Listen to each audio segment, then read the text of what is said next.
COVID-19 ଗୋटे ନା ଯାହା ଆମ ସମସ୍ତଙ୍କ ଜୀବନକୁ ପୂରାପୂରି ବଦଳେଇ ଦେଲା। କିନ୍ତୁ କେବେ ଭାବିଛନ୍ତି ଏହି ମହାମାରୀ ପଛର ବିଜ୍ଞାନଟା ପ୍ରକୃତରେ କ'ଣ ଥିଲା? ଆଜି ଆମେ ସେଇ କଥାକୁ ଟିକେ ଭଲ ଭାବରେ ବୁଝିବା, ଏହାର ଆରମ୍ଭରୁ ଆମେ କେମିତି ଲଢ଼ିଲେ ସେ ସବୁ କିଛି। ଏଇଟା ଏମିତି ଗୋଟେ ପ୍ରଶ୍ନ ଯାହା ବୋଧହୁଏ ଆମେ ସମସ୍ତେ କେବେ ନା କେବେ ନିଜକୁ ପଚାରିଛେ। କେମିତି ଗୋଟେ ଛୋଟିଆ, ଖାଲି ଆଖିକୁ ଦେଖାଯାଉନଥିବା ଜିନିଷ ପୂରା ଦୁନିଆକୁ ଅଟକେଇ ଦେଇପାରେ? ଆଉ ଏହାର ଉତ୍ତର ଜାଣିବାକୁ ହେଲେ ଆମକୁ କାହାଣୀର ଆରମ୍ଭରୁ ହିଁ ଯିବାକୁ ପଡ଼ିବ। ତେବେ ଚାଲନ୍ତୁ ଆରମ୍ଭରୁ ଆରମ୍ଭ କରିବା। ପ୍ରଥମେ ବୁଝିବା ଏହି ଯେଉଁ ପାଣ୍ଡେମିକ୍ ବା ମହାମାରୀ ଶବ୍ଦ ଆମେ ଶୁଣୁଛେ ତାର ଅର୍ଥ ପ୍ରକୃତରେ କ'ଣ। ଦେଖନ୍ତୁ, ବିଶ୍ୱ ସ୍ୱାସ୍ଥ୍ୟ ସଂଗଠନର କହିବା ଅନୁସାରେ ଯେତେବେଳେ କୌଣସି ଗୋଟେ ରୋଗ କେବଳ ଗୋଟିଏ ଜାଗାରେ ନୁହେଁ ବରଂ ଅନେକ ଦେଶ ଏପରିକି ମହାଦେଶରେ ବ୍ୟାପିଯାଏ ଆଉ ବହୁତ ବଡ଼ ସଂଖ୍ୟାରେ ଲୋକଙ୍କୁ ପ୍ରଭାବିତ କରେ, ସେତେବେଳେ ତାକୁ କୁହାଯାଏ ପ୍ୟାଣ୍ଡେମିକ୍। ଏହା ଏପିଡେମିକ୍ ଠାରୁ ବହୁତ ଅଲଗା, କାହିଁକିନା ଏପିଡେମିକ୍ ଗୋଟେ ନିର୍ଦ୍ଦିଷ୍ଟ ଏରିଆରେ ହିଁ ସୀମିତ ଥାଏ। ଆଉ ଜାଣିଛନ୍ତି, ଇତିହାସକୁ ଦେଖିଲେ ଏହି ମହାମାରୀ କିଛି ନୂଆ କଥା ନୁହେଁ।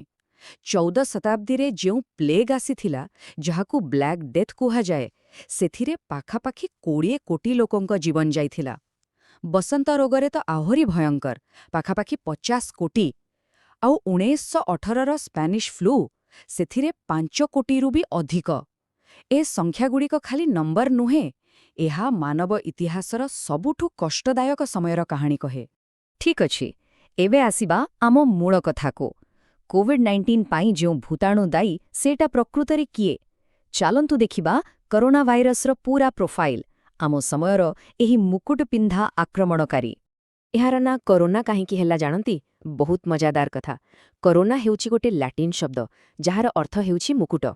କାରଣ ଯେତେବେଳେ ଏହାକୁ ମାଇକ୍ରୋସ୍କୋପ୍ ତଳେ ଦେଖାଯାଏ, ଏହାର ବାହାରେ ଥିବା ସ୍ପାଇକ୍ ପ୍ରୋଟିନ୍ଗୁଡ଼ିକ ଠିକ୍ ରାଜାଙ୍କ ମୁକୁଟ ଭଳି ଦିଶେ। ଆଉ ଏହା କିଛି ନୂଆ ଭାଇରସ୍ ନୁହେଁ, ମଣିଷଙ୍କଠାରେ ଏହାକୁ 1968 ମସିହାରୁ ହିଁ ଚିହ୍ନଟ କରାଯାଇ ସାରିଥିଲା। କିନ୍ତୁ ଏହା ପୂର୍ବରୁ ଆସିଥିବା ଏହାର ସମ୍ପର୍କୀୟ, ଯେମିତିକି ସାର୍ସ ଆଉ ମର୍ସ, ତା ତୁଳନାରେ କୋଭିଡ୍-19 ବହୁତ ଅଲଗା ଥିଲା। କେମିତି? ଦେଖନ୍ତୁ, ସେହି ପୁରୁଣା ଭାଇରସ୍ଗୁଡ଼ିକ କେବଳ ସେହି ଲୋକଙ୍କଠାରୁ ବ୍ୟାପିଥିଲା ଯାହାଙ୍କଠାରେ ରୋଗର ଲକ୍ଷଣ ଦେଖାଯାଉଥିଲା। କିନ୍ତୁ କୋଭିଡ୍-19ର ସବୁଠୁ ବଡ଼ ଶକ୍ତି ଥିଲା, ଏହା ବିନା ଲକ୍ଷଣ ଥିବା ଲୋକଙ୍କଠାରୁ ବି ବ୍ୟାପି ପାରୁଥିଲା। ଏହାକୁ ହିଁ କୁହାଗଲା ସାଇଲେଣ୍ଟ ସ୍ପ୍ରେଡ୍, ଆଉ ଏହି ନୀରବ ସଂକ୍ରମଣ ପାଇଁ ହିଁ ଏହା ଏତେ ଶୀଘ୍ର ପୂରା ଦୁନିଆକୁ କବଳିତ କରିନେଲା। ଆଚ୍ଛା, ତେବେ ଏହି ଭୂତାଣୁ ଯେତେବେଳେ ଆମ ଶରୀର ଭିତରକୁ ଯାଏ, ତାପରେ ସେଠି କ'ଣ କରେ? ଚାଲନ୍ତୁ ଏହାର ଆକ୍ରମଣ କରିବାର ପୂରା ପ୍ରକ୍ରିୟାକୁ ଟିକେ ଷ୍ଟେପ୍ ବାଇ ଷ୍ଟେପ୍ ଦେଖିବା। ପୂରା ଖେଳଟା 5ଟି ପର୍ଯ୍ୟାୟରେ ହୁଏ। ପ୍ରଥମେ ଭୂତାଣୁ ଆମ ଶରୀରର କୋଷ ବା ସେଲ୍ରେ ଯାଇ ଲାଗିଯାଏ। 2 ସେହି ସେଲ୍ ଭିତରକୁ ପଶିଯାଏ। 3 ଆଉ ସେଠାରେ ପୂରା କଣ୍ଟ୍ରୋଲ ନିଜ ହାତକୁ ନେଇଯାଏ ଆଉ ନିଜର ହଜାର ହଜାର କପି ତିଆରି କରିବା ଆରମ୍ଭ କରେ। 4 ଏହି ନୂଆ ଭୂତାଣୁଗୁଡ଼ିକ ଏକାଠି ହୋଇ ସମ୍ପୂର୍ଣ୍ଣ ରୂପ ନିଅନ୍ତି। ଆଉ ଶେଷରେ 5 ନମ୍ବର ଷ୍ଟେପ୍ରେ ସେହି ସେଲ୍ଟି ଫାଟିଯାଏ ଆଉ ଲକ୍ଷ ଲକ୍ଷ ନୂଆ ଭୂତାଣୁ ବାହାରି ପାଖରେ ଥିବା ଅନ୍ୟ ସେଲ୍ମାନଙ୍କୁ ଆକ୍ରମଣ କରନ୍ତି। ଏହି ସଂକ୍ରମଣ କେତେ ଦ୍ରୁତଗତିରେ ବ୍ୟାପିବ ତାକୁ ମାପିବା ପାଇଁ ଗୋଟେ ସଂଖ୍ୟା ଅଛି, ଯାହାକୁ କୁହାଯାଏ R0। କୋଭିଡ୍-19ର ମୂଳ ଷ୍ଟ୍ରେନ୍ ପାଇଁ ଏହି ସଂଖ୍ୟା ଥିଲା 2.2। ଏହାର ଅର୍ଥ ଜଣେ ସଂକ୍ରମିତ ବ୍ୟକ୍ତି ହାରାହାରି 2.2 ଜଣଙ୍କୁ ସଂକ୍ରମିତ କରୁଥିଲା। ଏବେ ଭାବନ୍ତୁ, ସାଧାରଣ ଫ୍ଲୁ ପାଇଁ ଏହି ସଂଖ୍ୟା ମାତ୍ର 1.3 ଥାଏ। ତେଣୁ ଏଥିରୁ ସ୍ପଷ୍ଟ ଯେ କୋଭିଡ୍ କେତେ ଅଧିକ ସଂକ୍ରାମକ ଥିଲା। ହେଲେ ପ୍ରଶ୍ନ ଉଠୁଛି, କୋଭିଡ୍-19 ଏତେ ମାରାତ୍ମକ କାହିଁକି ଥିଲା? ଅନେକ କ୍ଷେତ୍ରରେ ଏହାର କାରଣ ଥିଲା ସାଇଟୋକାଇନ୍ ଷ୍ଟର୍ମ। ଏହାକୁ ଏମିତି ବୁଝନ୍ତୁ, ଯେମିତି ଆମ ଶରୀରର ସୈନ୍ୟ, ମାନେ ଆମର ଇମ୍ୟୁନ୍ ସିଷ୍ଟମ୍, ଏତେ ବେଶି ଆକ୍ଟିଭ୍ ହୋଇଯାଏ ଯେ ସେ ଶତ୍ରୁ ଭୂତାଣୁ ସହିତ ନିଜ ଶରୀରକୁ ବି କ୍ଷତି ପହଞ୍ଚାଇବା ଆରମ୍ଭ କରିଦିଏ। ଏହି ଓଭର ରିଆକ୍ସନ୍ ଯୋଗୁଁ ଫୁସ୍ଫୁସ୍ରେ ଭୟଙ୍କର କ୍ଷତି ହେଉଥିଲା। କିନ୍ତୁ ଯେତେବେଳେ ଭୂତାଣୁ ଆକ୍ରମଣ କରୁଥିଲା, ମଣିଷ ବି ଚୁପ୍ ବସିନଥିଲା।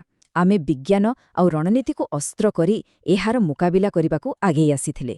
ତେବେ ଚାଲନ୍ତୁ ଦେଖିବା ଆମର କାଉଣ୍ଟର ଆଟାକ୍ କେମିତି ଥିଲା। ଭାରତର ଷ୍ଟ୍ରାଟେଜି ଥିଲା 5T, ମାନେ ଟେଷ୍ଟ, ରୋଗୀ ଚିହ୍ନଟ କରିବା; ଟ୍ରାକ୍, ସେ କାହା କାହା ସଂସ୍ପର୍ଶରେ ଆସିଛନ୍ତି ତାହା ଜାଣିବା; ଟ୍ରିଟ୍, ଚିକିତ୍ସା କରିବା; ଭ୍ୟାକ୍ସିନେଟ୍, ଟିକା ଦେବା; ଆଉ କୋଭିଡ୍ ନିୟମ ପାଳନ କରିବା। ଏହି 5ଟି ସୂତ୍ର ଉପରେ ପୂରା ଲଢ଼େଇ ଆଧାରିତ ଥିଲା। ଯେକୌଣସି ଯୁଦ୍ଧରେ ପ୍ରଥମେ ନିଜ ଶତ୍ରୁକୁ ଚିହ୍ନିବାକୁ ପଡ଼େ, ଆଉ ଏଠି ଟେଷ୍ଟିଂ ଥିଲା ଆମର ସେହି ପ୍ରଥମ ଏବଂ ସବୁଠାରୁ ଗୁରୁତ୍ୱପୂର୍ଣ୍ଣ ଅସ୍ତ୍ର। ଏହାଦ୍ୱାରା ହିଁ ଆମେ ଜାଣିପାରୁଥିଲେ ଯେ ଭୂତାଣୁ ପ୍ରକୃତରେ କେଉଁଠି ଅଛି ଆଉ କେତେ ବ୍ୟାପୁଛି। ଏହାପରେ ଆସିଲା ପ୍ରକୃତ game changer, rapid antigen test. ଏହା ଟେଷ୍ଟିଂକୁ ବଡ଼ ବଡ଼ ଲ୍ୟାବ୍ରୁ ବାହାର କରି ସିଧା ଲୋକଙ୍କ ଘରେ ପହଞ୍ଚାଇଦେଲା। ଏହାଦ୍ୱାରା ଲୋକମାନେ ନିଜେ ନିଜ ସ୍ୱାସ୍ଥ୍ୟ ଉପରେ ନଜର ରଖିପାରିଲେ, ଯାହା ଏକ ବହୁତ ବଡ଼ ପଦକ୍ଷେପ ଥିଲା। ଆଉ ଗୋଟେ କଥା ମନେ ରଖିବାର ଦରକାର, ବଡ଼ ବଡ଼ ଟେକ୍ନୋଲୋଜି ତ ଥିଲା, କିନ୍ତୁ କିଛି ଛୋଟ ଛୋଟ ଅଭ୍ୟାସର ପ୍ରଭାବ ବହୁତ ବଡ଼ ଥିଲା। ଯେମିତିକି ମାସ୍କ ପିନ୍ଧିବା, ସାମାଜିକ ଦୂରତା ରଖିବା, ଏହି ସାଧାରଣ ଜିନିଷଗୁଡ଼ିକ ହିଁ ସଂକ୍ରମଣର ଚେନ୍କୁ ଭାଙ୍ଗିବାରେ ସବୁଠୁ ବଡ଼ ହତିଆର ସାବ୍ୟସ୍ତ ହୋଇଥିଲା। ଆଉ ଏବେ ଆସିବା ସେହି କାହାଣୀ ଉପରକୁ, ଯାହାକୁ ଆଧୁନିକ ବିଜ୍ଞାନର ସବୁଠୁ ବଡ଼ ସଫଳତା ବୋଲି କୁହାଯାଏ। ତାହା ହେଉଛି ଟୀକାର ଐତିହାସିକ ବିକାଶ। ଭାରତରେ ମୁଖ୍ୟତଃ 3 ପ୍ରକାରର ଟୀକା ଥିଲା, ଆଉ ସବୁର କାମ କରିବାର ଶୈଳୀ ଟିକେ ଟିକେ ଅଲଗା ଥିଲା। କୋଭିଶିଲ୍ଡ, ଏହା ଆମ ଶରୀରକୁ ଭୂତାଣୁର ଗୋଟେ ଜେନେଟିକ୍ ବ୍ଲୁପ୍ରିଣ୍ଟ ଦେଉଥିଲା, ଯାହାଦ୍ୱାରା ଶରୀର ତାକୁ ଚିହ୍ନି ପ୍ରସ୍ତୁତ ରହୁଥିଲା। କୋଭାକ୍ସିନ୍, ଏହା ଗୋଟେ ମୃତ ବା ନିଷ୍କ୍ରିୟ କରୋନା ଭାଇରସକୁ ହିଁ ବ୍ୟବହାର କରୁଥିଲା, ଠିକ୍ ଯେମିତି ପୋଲିସକୁ ଚୋରର ଫଟୋ ଦେଖାଇ ଚିହ୍ନାଇବା ଭଳି। ଆଉ ଜାଇକୋଭ୍-ଡି ଥିଲା ବିଶ୍ୱର ପ୍ରଥମ ଡିଏନ୍ଏ ଆଧାରିତ କୋଭିଡ୍ ଟୀକା, ଯାହା ଭ୍ୟାକ୍ସିନ୍ ଟେକ୍ନୋଲୋଜିରେ ଏକ ନୂଆ ମାଇଲଖୁଣ୍ଟ ଥିଲା। ହେଲେ ଜାଣନ୍ତି, ଗୋଟେ ଟୀକା ତିଆରି କରିବା ଏତେ ସହଜ ନୁହେଁ। ଏହାକୁ ଲୋକଙ୍କ ପାଖରେ ପହଞ୍ଚିବା ପୂର୍ବରୁ ଅନେକ କଠିନ ପରୀକ୍ଷା ଦେଇ ଗତି କରିବାକୁ ପଡ଼େ। ଲ୍ୟାବ୍ ଟେଷ୍ଟରୁ ଆରମ୍ଭ କରି ହଜାର ହଜାର ଲୋକଙ୍କ ଉପରେ ଟ୍ରାଏଲ୍ ପର୍ଯ୍ୟନ୍ତ। କୋଭିଡ୍ ଟୀକା କ୍ଷେତ୍ରରେ ଏହା ଏକ ଐତିହାସିକ ସଫଳତା ଥିଲା, କାରଣ ଏତେ କମ୍ ସମୟ ଭିତରେ ସୁରକ୍ଷାର ସବୁ ମାନଦଣ୍ଡକୁ ପାଳନ କରି ଏହି ପୂରା ପ୍ରକ୍ରିୟାକୁ ଶେଷ କରାଯାଇଥିଲା। କିନ୍ତୁ ଗୋଟେ ପଟେ ଯେତେବେଳେ ଆମେ ଲଢ଼ୁଥିଲେ, ଅନ୍ୟପଟେ ଭୂତାଣୁ ମଧ୍ୟ ନିଜର ରୂପ ବଦଳାଉଥିଲା। ପ୍ରତି ନୂଆ ଭ୍ୟାରିଏଣ୍ଟ ସହିତ ସେ ଆହୁରି ଚାଲାକ ଆଉ ସଂକ୍ରାମକ ହେବାରେ ଲାଗିଥିଲା। ଉଦାହରଣ ସ୍ୱରୂପ, ଯଦି ମୂଳ ଭୂତାଣୁ ଜଣକଠାରୁ 2 ଜଣଙ୍କୁ ସଂକ୍ରମିତ କରୁଥିଲା, ତେବେ ଡେଲ୍ଟା ଭ୍ୟାରିଏଣ୍ଟ 4 ଜଣଙ୍କୁ କରୁଥିଲା, ଆଉ ଓମିକ୍ରନ୍, ସେ ତ ମୂଳ ଷ୍ଟ୍ରେନ୍ଠାରୁ ପ୍ରାୟ 10 ଗୁଣ ଅଧିକ ଶକ୍ତିଶାଳୀ ଥିଲା। ତେବେ ଏହି ପୂରା ଅନୁଭୂତିରୁ ଆମେ ଶିଖିଲେ କ'ଣ? ଦେଖନ୍ତୁ, ଭୂତାଣୁ ଲଗାତାର ନିଜକୁ ବଦଳାଉଛି, ନିଜକୁ ବିକଶିତ କରୁଛି। ପ୍ରଶ୍ନଟା ହେଉଛି, ଆମେ କ'ଣ କରୁଛେ? କାରଣ ଭବିଷ୍ୟତ ପାଇଁ ପ୍ରସ୍ତୁତ ରହିବାକୁ ହେଲେ ଆମକୁ ମଧ୍ୟ ଭୂତାଣୁ ସହିତ ତାଳ ଦେଇ ଆଗକୁ ବଢ଼ିବାକୁ ପଡ଼ିବ।